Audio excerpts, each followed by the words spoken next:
Asalaamu calaykum waraxmatullaahi wabarakaatuh. Kusoo dhawaada saaxiibayaal degalkeena Ciid Media. Haddaba intaynaan qisada bilaabin saaxiibayaal waxaan idinka codsanaynaa inaad channelka subscribe soo tirahdaan fiidiyoogana like saadhaan. Aynu u guda galna qisadeena caawa. Qisadeena caawa waxa ay dhacday 4 sano ka hor oo ku beegan sanadii 2022. Waxa ayna ka dhacday magaalada Moscow oo dhacda gobolka Idaho ee dalka Mareykanka. Mana ahan Moscowdii caasimadda Ruushka ahayd. Magaalada Moscow waxaa lagu qiyaasaa in ay ku nool yihiin ku dhawaad 25,000 oo qof, dadkaasi oo u badan arday jaamacadeed. Dadka qisadeena maanta ay ku saabsan tahayna waxa ay ka mid ahaayeen ardaydii jaamacadaha ka dhigan jiray magaalada Moscow. Haddaba magaalada Moscow waa magaalo noocee ah? Magaalada Moscow waxaa lagu qiyaasaa in ay tahay magaalooyinka ugu amniga badan guud ahaanba dalka Mareykanka. Haddaba sheekadeenu waxa ay ku saabsan tahay guri uu lambarkiisu ahaa 122, kaas oo dhici jiray wadada King Road ee magaalada Moscow. Guriga aan idiin soo sheegayna waxa uu ka koobnaa 3 dabaq. Dabaqa koowaad waxa uu lahaa albaab u gaar ah, halka labada dabaq ee kale ay wadaageen hal albaab. Gurigaasina waxaa deganaa 6 arday oo ahayd arday jaamacadeed. Dabaqa saddexaad oo ahaa kan ugu sarreeya waxaa deganayd Kaylee Gonsalves oo 21 jir ahayd, iyo saaxiibteedii ugu dhoweyd ee Madison Morgan oo iyaduna 21 jir ahayd. Dabaqa labaadna waxaa deganay Zana Kernul oo 20 jir ahayd, waxaana inta badan la joogay saaxiibkeed Ethan Chabin oo isna 20 jir ahaa. Ethan si rasmi ah guriga uma aanu deganayn, balse waxa uu mararka qaar u imaan jiray Zana maadaama ay saaxiib ahaayeen. Dabaqa koowaad oo ahaa kan ugu hooseeyana waxaa deganaa Dylan Mortensen iyo saaxiibteed Brittany Funk. Haddaba 6daasi arday waxa ay ahaayeen kuwo deriskoodu uu aad uga cawdo, maadaama ay waqtiyo badan guriga dhexdiisa xaflado ku qaban jireen. Arrintaasina waxa ay sababtay in marar badan booliiska loo waco. Booliiskuna arrinkaa waa ay uga digeen. Haddaba bishii August sanadii 2022, Kaylee ayaa waxa ay booliiska ka heshay fariin la xiriirta in ay joojiyaan sawaxankooda iyo buuqooda saa'idka ah. Kayleena waxa ay booliiska u sheegtay in ay joojin doonaan xafladaha ay qabtaan, isla markaana ay gaabin doonaan codka muusigga. Laakiin Kaylee ma aysan ogeyn in buuqa ugu dambeeya ee gurigaas laga maqli doono uu noqon doonin muusig ama xaflad, laakiinse uu noqon doono buuq ka dhashay dhacdo aan magaaladaas horey looga baran. Haddaba habeenkii 12 Nofeembar ee sanadii 2022, dhammaan 6 arday waxa ay ku sugnaayeen xaalad caadi ah. Kaylee iyo Maddie ayaa waxa ayna go'aansadeen in ay bannaanka u baxaan si ay wuxuun cunto ah uga soo iibsadaan. Sida laga arkay kaamiradaha CCTV-gana, waxa ay ku sugnaayeen goob cunto iyaga oo u muuqda kuwo aad u faraxsan. Kadibna waxa ay soo qaateen gaari Uber ah iyaga oo guriga dib ugu soo laabtay. Halka waqti yar kadibna Zana iyo Ethan ay guriga dib ugu soo laabteen iyaga oo ka yimi xaflad jaamacadeed oo ay aadeen. Dhanka kalena Dylan iyo Brittany guriga ayaa ay dib ugu soo laabteen kadib booqashooyin ay ku aadeen qoysaskoodii. Qiyaastiina 2 saac oo subaxnimo dhammaantood waxa ay ku sugnaayeen guriga. Kayleena waxa ay la hadashay hooyadeed iyada oo ka codsatay in ay mar wada casheeyaan dhammaantood. Waxa ayna u dirtay sawir ay ku wada jiraan iyada iyo 5 arday ee kale. Hooyaduna ma aysan ogeyn in sawirkaasi uu noqon doono kii ugu dambeeyay ee gabadheedu ay u soo dirto iyada oo nool. Mana aysan ogeyn in wada hadalkaasi uu noqon doono wada sheekaysigii ugu dambeeyay ee dhex mara iyada iyo gabadheeda. Wax walbana waxa ay u muuqdeen kuwo caadi ah, laakiin qiyaastii saacaddu marka ay ahayd 4 saac oo subaxnimo, guriga 122 waxa uu u muuqday mid aamusan. Inta badanna dadka guriga jooga waa ay hurdeen, laakiin Dylan ayaa si lama filaan ah u soo toostay. Waxa ayna maqashay buuq ka imaanaya dabaqa sare ee guriga. Kadibna waxa ay maqashay cod u muuqday midka Kaylee, kaas oo sheegayay in qof aan la garanayn uu guriga ku sugan yahay. Dylan markii ay intaa maqashay, wadnaheedu waxa ay bilaabeen in ay si tartiib tartiib ah u garaacmaan. Waxa ayna si tartiib ah u furtay albaabka qolkeeda iyada oo fiirinaysa jaranjarada guriga. Waxa ayna isku dayeysay in ay ogaato waxa guriga ka dhex socda, laakiin waxba waa ay ogaan weyday. Waxa ayna dib ugu laabatay qolkeedii iyada oo aad u argagaxsan. Wax yar kadibna waxa ay maqashay oohin iyo dhawaaqyo kale oo ka imaanaya qolka Zana, iyada oo Zana ay u muuqatay qof dhaawac ah. Kadibna Dylan waxa ay maqashay cod ninkaas oo uu sheegayay in uu caawin doono. Dylanna albaabka ayaa ay furtay. Kadibna waxa ay aragtay nin dhar madow qaba kaas oo u muuqda mid aad u xooggan. Waxa kaliya ee wejigiisa laga arkayana ay yihiin indhihiisa iyo sunyihiisa. inta kale ee wejigiisana ay ku qarsan tahay maaskaro. Ninkaasina waxa uu si tartiib ah u agmaray Daalan, isaga oo ka baxay albaabka dambe ee guriga. Daalanna cabsi darteed halkii ay taagneyd ayaa ay ka dhaqaaqi weyday.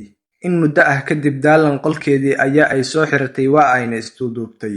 Ugu dambeyntiina waa ay seexatay, waxa ayna soo kacday subaxdiina markii ay Daalan iyo Bethany soo wada tooseen, waxa ay ogaadeen in wax aad u xun uu guriga dhexdiisa ka dhacay. Xilli duhurkii ku beegan ayaa ayna booliiska la xiriireen, iyada oo u sheegtay in saaxiibadeeda guriga la degan ay suuxeen, isla markaana aysan u jawaabayn. Markii booliisku guriga yimaadeenna waxa ay la kulmeen dhacdo aad u argagax badan. Dhiiggii gabdhaha ayaa guriga oo dhan qulqulayay. Booliiskiina waxa ay heleen 4 qof oo si arxan darro ah loo dilay. Kaylee iyo Maddina waxaa laga helay hal qol oo dabaqa 3aad ah, halka Zana iyo Ethan laga helay qaybta 2aad ee dabaqa. Dhammaantoodna waxaa loo dilay si arxan darro ah. Faldambiyeedkuna waxa uu u muuqday mid mindi lagu geystay. Haddaba booliiskii waxa ay bilaabeen baaritaanadoodii. Baaritaanka meydadkuna waxa uu muujinayay in qaar ka mid ah dhibanayaashu ay isku dayeen in ay iska difaacaan dilaaga. Zanana waxaa laga helay dhaawacyo difaac ah, taas oo muujinaysay in ay isku dayday in ay la dagaalanto qofkii soo weeraray. Warka dilkaasina waxa uu si degdeg ah ugu faafay magaalada. Moscow oo ahaydna magaalo ay dadku u haysteen mid ammaan ah, waxa ay hal mar isku beddeshay magaalo aad u cabsi badan. Dadkuna waxa ay bilaabeen in ay guryahooda dib ugu laabtaan, halka ardaydiina ay bilaabeen in ay koox u socdaan. Qaar badan oo ka mid ahna waxa ay ka fakarayeen in ay magaalada iskaga baxaan. Qof walbaana waxa uu isweydiinayay cidda falka foosha xun geysatay. Haddaba booliiskii waxa ay sii wateen baaritaankoodii. Dadka ayaa ayna weydiinayeen su'aalo kiiskan ku saabsan, iyaga oo dhanka kalena ururinayay DNA-ga, faraha iyo caddeymaha kale oo dhan. Laakiin booliiskii waxa ay la kulmeen caqabad hor leh. Caqabadaasina waxa ay ahayd maadaama in badan oo ka mid ah ardaydaasi waqtigooda ay ku qaadan jireen in ay ku xafladeeyaan guriga dhexdiisa, isla markaana arday badan oo kale ay imaan jireen guriga. Waxa ay sababtay arrintaasi in raadadkii iyo farihii guriga yaalay ay noqdaan kuwo aad u tiro badan oo dad kala duwan ah. Haddaba booliiskii in muddo ah kadib waxa ay heleen DNA aan si fudud lagu aqoonsan karin. Sababta loo aqoonsan waayeyna waxa ay ahayd in DNA-gaasi uusan ku jirin diiwaanka booliiska. Haddaba booliiskii waxa ay go'aansadeen in ay baaraan qofka iska leh DNA-gaas. Laakiin intii ay baaritaanka ku guda jireen waxa ay isweydiiyeen, sidee guri 6 qof ku wada nool yihiin intii dilaagu 4 ka mid ah dilo, 2 ka mid ahna iyaga oo caafimaad qaba uga tegi karaa. Arrintaasina waxa ay dhashay in Daalan iyo Bethany ay noqdaan 2 qof ee su'aalaha ugu badan la weydiiyo, maadaama shakiga oo dhan iyaga ku dul wareegayay. Booliiskiina waxa ay weydiiyeen halka ay joogeen marka uu dilku dhacayay. 2 gabdhoodna waxa ay sheegeen in ay hurdeen waqtigaas. Laakiin baarayaashu waxa ay la yaabeen sida ay waxba u maqli waayeen, iyaga oo haddana hal guri ku wada sugnaa. Laakiin baaritaan dheer kadib booliiskii waxa ay ogaadeen in darbiyada gurigu ay yihiin kuwo aan cod ka gudbin, sababtaas awgeedna ay 2 gabdhood u maqli waayeen kuwa kale. Arrintaas awgeedna Daalan iyo Bethany waxa ay si tartiib ah uga dhex baxeen shakigii weynaa ee dul hoganayay. Isla markaana Daalan waxa ay booliiska u sheegtay xog ku saabsan tuuggii iyo qaabka uu ekaa. Ninka ay aragtayna waxa ay sheegtay in uu ahaa nin dhar madow xiran, wejigiisa oo dhanna ay maaskara ku daboolnayd. Arrintaasina waxa ay baarayaasha siisay sawir guud oo ku saabsan qofka ay raadinayaan. Dhanka kalena waxaa jiray arrin kale oo baarayaasha ka yaabiyey. Qiyaastii 2 saac oo subaxnimo, Kaylee waxa ay dhowr jeer wacday saaxiibkeedii hore ee Jake, laakiin Jake wicitaanka kama uusan jawaabin. Kayleena waxa ay mar kale ka wacday taleefanka saaxiibteed ee Maddie. Haddaba booliiskii markii ay weydiiyeen Jake sababta uu wicitaanka uga jawaabi waayey, waxa uu sheegay in uu waqtigaas hurday. Booliiskiina DNA ayaa ay ka qaadeen, waxa ayna isku fiiriyeen DNA-gii ay horey u hayeen, laakiin DNA-gaasi Jake waa uu noqon waayey. Dhanka kalena booliiskii waxa ay baareen kaamirooyinkii agagaarkii gurigiisa ku xidhnaa, laakiin waxba waa ay ku waayeen Jake. Sidaa darteedna Jake waxa uu ka baxay liiskii tuhmanayaasha. Laakiin wicitaanadii ay Kaylee samaysay waxa ay wareer ku noqdeen booliiskii. Haddaba booliiskii waxa ay bilaabeen in ay daawadaan dhammaan kaamirooyinka magaalada. Waxa ayna ururiyeen muuqaallo 10 saacadood ah, iyaga oo daawanayay kaamirooyinka waddooyinka, dukaamada, guryaha deriska, iyo meel kasta oo laga yaabay inay kaamiradu ka qabato qof soo galay ama ka baxay goobta.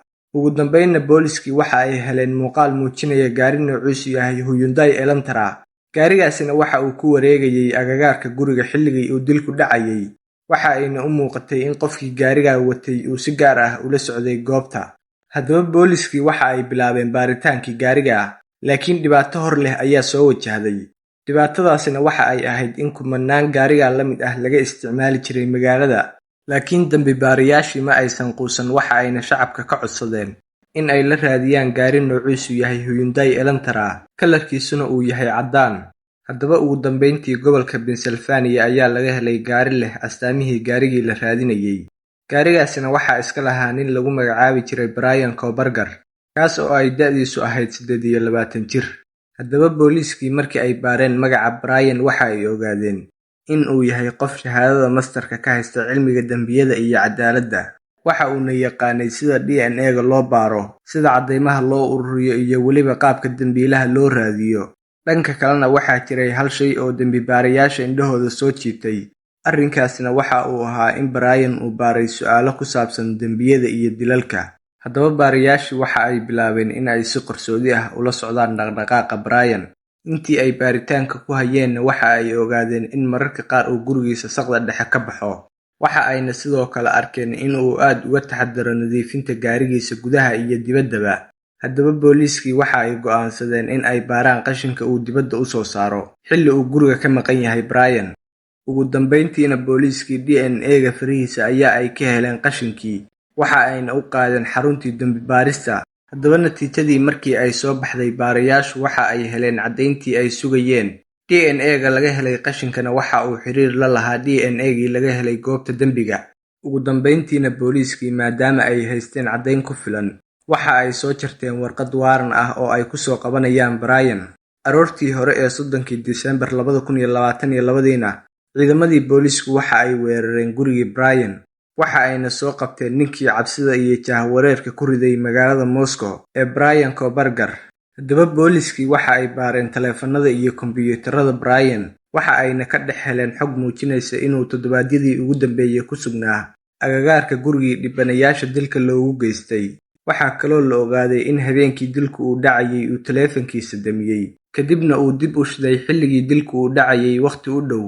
Haddaba Brian si kasta oo caddeymahaas oo dhan loogu helay waa uu diiday in uu qirto dembiga. Kiiskii Brianna in muddo ah ayaa uu sii daba dheeraaday.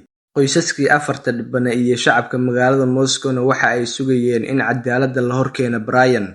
Ugu dambeynna Brian waxa uu aqbalay heshiis uu wax walba ku qiranayo.